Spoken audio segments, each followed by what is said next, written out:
Like that, man. I just go. Okay. What am I doing? All right, I am here with Katie Halper, who is a co-founder and comic for Laughing Liberally, an offshoot of Drinking Liberally. How did that come about, that there are offshoots of the Drinking Club? You know, it's a funny story, the birth of Laughing Liberally. We were actually at the Tank. And what's the Tank, for people who don't know? Tank, sorry. The Tank is a non-profit performing arts space that's very much related, attached at the hip, I would say, to the New York chapter of Drinking Liberally. Justin Krebs, who's one of the founders of this flagship Drinking Liberally, is also one of the founders of the Tank, and I'm one of the artistic directors along with Justin of the Tank. Okay. So we had. So you're at the Tank. We're at the Tank. Programming falls through. We decide we need to do something. There's a political event happening, so all these political types are in the city. And we decide, I know, why don't we have a political comedy show? And we're going through the names, and someone, Baratunde Thurston, who's from Drinking Liberally in Cambridge, was coming into town. He's a comic, and we're like, Drinking Liberally comedy, Drinking Liberally, Laughing Liberally. And thus was born Laughing Liberally. So is Laughing Liberally a New York-only phenomenon? No, we started at the Tank in New York, and then we're kind of a national organization, and we've gone on tour. We performed in Boston, LA, Las Vegas. We've done Vegas. I've done Vegas. Well, it was really the Sands? It was yearly coast, to be honest, but the Sands, yeah. And then we have chapters now in LA and in Boston, San Francisco. So it's kind of the model of Drinking Liberally in that there are chapters sprouting up all across the country. And how many different types of something liberally things are there? So there's the no, not the mothership, unless it's like the adopted mothership, because she came after her daughter. So there's Drinking Liberally, and then there's Laughing Liberally, and then there's Eating Liberally, Blogging Liberally, and Screening Liberally. Wow. Am I leaving anything out? I really hope not. Blogging, screening, eating, laughing. I said that. I done said that. Blogging, screening, eating, drinking. You can't cheat by looking to the audience. Oh, I can't? Right. We're just here in a vacuum. So, yeah, and that all goes under the umbrella of Living Liberally. And what do you do? Do you just do random performances? Is it specifically political comedy, or is it just political people doing comedy? The content is always political, but it varies. So you have someone talking about, like, I'm very nerdy and cerebral, so Yearly Coast is like my total fantasy. That audience, I love that audience, because I usually have to like tone it back a little bit and not be that nerdy. But the nerdiness. Okay. But at Yearly Coast, I'm actually like the jock, if you will, and they're the nerds, and I have to even, like, it's amazing. But so there's like the more cerebral or the more like kind of current events based humor, and then we have this amazing woman named Julie Goldman who like.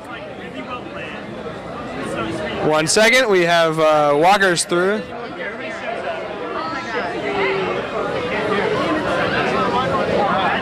Pause. Pause. So what's your style?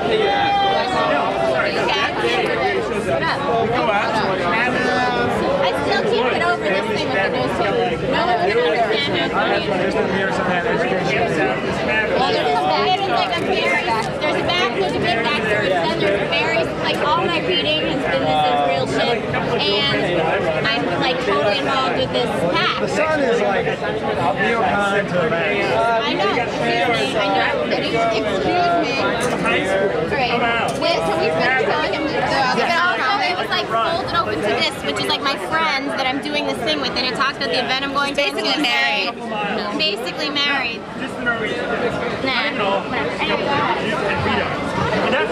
Okay, let's try and where were we? We were Different kind of comedies. What? Rope it back in. Rhoda's comedy. Bring it back. So, Bring it back. Okay, we have like the the nerdy current events humor, but then you have like this amazing comic named Julie Goldman, who basically, you know, the personal is political. You've taken Women's Studies 101, I'm sure.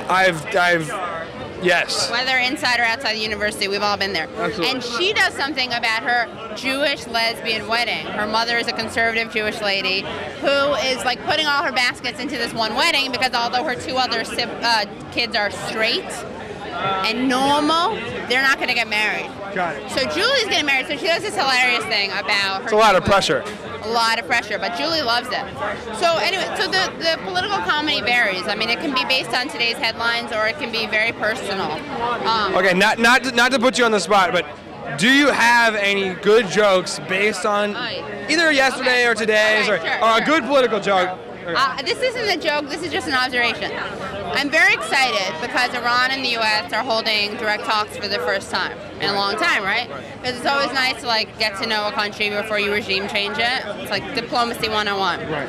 And then there's some freedom haters out there who have their like liberal panties all up in a bunch. Like the people around here. Around here, right? Because they're afraid that we're going to repeat the same mistakes that we made in Iraq and Iran. Right. But I'm not worried about that because when Condi was in Greece, like back in the day, maybe a year ago, she was asked by a reporter if the U.S. was going to seek help from Greece in intervening in Iran. And Condi said, and I'm quoting verbatim, "Let me get right to the crux of the question. The United States of America understands and believes that Iran is not Iraq." That's really good. Yeah.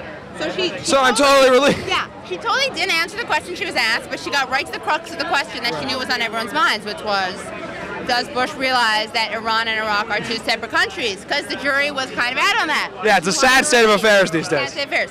But now we know that Condi's made Bush some Iran-Iraq flashcards. He can find the countries on the map. Right. He can spell them. He knows the difference between Sunnis and Shiites. Well, no, not yet. Oh. And he can't We're working on spell that. them because he spells Iraq with a U at the end because he just mastered the U after Q rule.